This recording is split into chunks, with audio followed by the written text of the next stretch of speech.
السلام علیکم دوستو، ہم ویلکم کرتے ہیں آپ کو ہمارے یوٹیوب چینل پاک گلوبل ٹی وی میں۔ دوستو، پاک فوج کا وہ خوش قسمت نوجوان جس کی نماز جنازہ حضور اکرم صلی اللہ علیہ وآلہ وسلم نے پڑھائی۔ 1965 کی جنگ ختم ہونے کے چند ماہ بعد مدینہ منورہ میں ایک عمر سیدھا پاکستانی خاموش بیٹھا آنسو بہاتے ہوئے روضہ رسول صلی اللہ علیہ وآلہ وسلم کی طرف دیکھے جا رہا تھا۔ دوستو، مزید ڈسکس کرنے سے پہلے آپ سے ریکویسٹ ہے کہ ہمارا چینل پاک گلوبل ٹی وی سبسکرائب کر لیں اور ساتھ لگے بیل آئیکن کو ضرور پریس کر لیں تاکہ اس طرح کی مزید ویڈیو آپ کو بروقت ملتی رہیں۔ دوستو، یہ پاکستانی 11 ستمبر 1965 کو سیالکوٹ پھلوار محاذ پر شہید ہونے والے کوٹا انفینٹری اسکول کے انسٹرکٹر میجر ضیاء الدین عباسی 17 جرت کے والد تھے۔ میجر ضیاء الدین عباسی کے ٹینک کو دشمن کے توپ کا گولہ لگا جس سے وہ شہید ہو گئے۔ جب صدر ایوب خان کی طرف سے میجر عباسی شہید کے والد اپنے شہید بیٹے کو بعد از شہادت ملنے والا 17 جرد وصول کر رہے تھے تو ایوب خان نے ان سے ان کی کوئی خواہش پوچھی تو انہوں نے عمرے کی خواہش کا اظہار کیا جسے ایوب خان نے فوراً قبول کر لیا۔ شہید میجر جنرل ضیاء الدین عباسی 17 جرت کے والد نے جب روضہ رسول صلی اللہ علیہ وسلم کے سامنے بیٹھے آنسو بہا رہے تھے تو خادم مسجد نبوی وہاں آئے اور وہاں بیٹھے ہوئے لوگوں سے پوچھا کہ آپ میں سے کوئی پاکستان سے تعلق رکھتا ہے؟ میجر عباسی شہید کے والد نے خادم مسجد نبوی کے استفسار پر کہا کہ وہ پاکستان سے آئے ہیں۔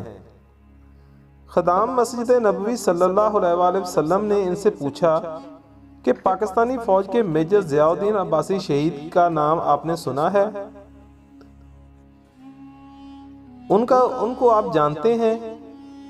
اس پر شہید کے والد نے حیرت سے کہا کہ وہی اس شہید کے والد ہیں۔ یہ سنتے ہی خوشی اور مسرت سے لبریز خادم خاص نے آگے بڑھ کر زور سے انہیں گلے لگا لیا اور ان کے بوسے لیتے ہوئے کہا کہ آپ یہیں رکیں، میں کچھ دیر بعد آتا ہوں۔ شہید میجر عباسی کے والد کو اپنے گھر لے گئے جہاں انہیں بڑی عزت اور احترام کے ساتھ اپنے اہل و عیال کے ساتھ کھانا کھلایا۔ سب گھر والے ان کے ساتھ بڑی عزت اور احترام سے پیش آ رہے تھے۔ میجر عباسی شہید کے والد بہت حیران تھے کہ یا الہی، یہ کیا ماجرا ہے؟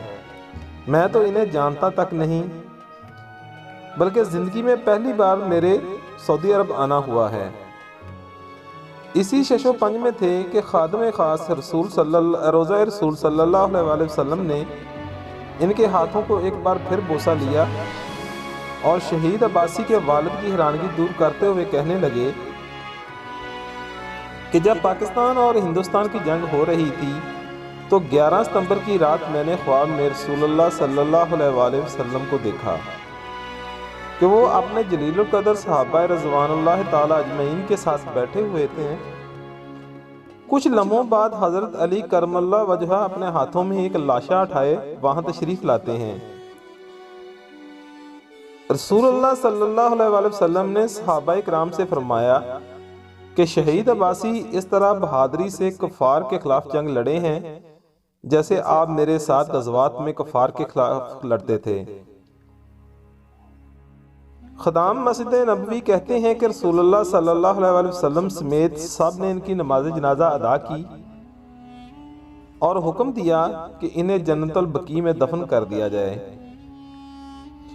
عین اسی دن ریڈیو پاکستان پر ایک نیا جنگی ترانہ گونج رہا تھا، چلے جو ہوگے شہادت کا جام پی کر تم، رسول پاک صلی اللہ علیہ وآلہ وسلم نے باہوں میں لے لیا ہوگا، علی تمہاری شہادت پہ جھومتے ہوں گے، حسین پاک نے ارشاد یہ کیا ہوگا، اے راہ حق کے شہیدو تمہیں خدا کی رضائیں سلام کہتی ہیں۔ تو جی ہاں دوستو، ہسٹری بھری پڑی ہوئی ہے 1965 میں پاکستان کے شہداء کی کہانیوں سے۔ اور اگر آپ مزید کسی اور پاکستانی ہیرو کی کہانی سننا چاہتے ہیں تو کمنٹ باکس کے اندر کمنٹ کر کے ہمیں ضرور بتائیے، اور اس کے ساتھ ساتھ پاکستان زندہ باد، پاکستان آرمی زندہ باد، ISI زندہ باد کا نعرہ ضرور لگائیے۔ دعا میں یاد رکھیے، نیکسٹ کسی اور ویڈیو میں ملاقات ہوتی ہے۔ اللہ حافظ۔ پاکستان زندہ باد۔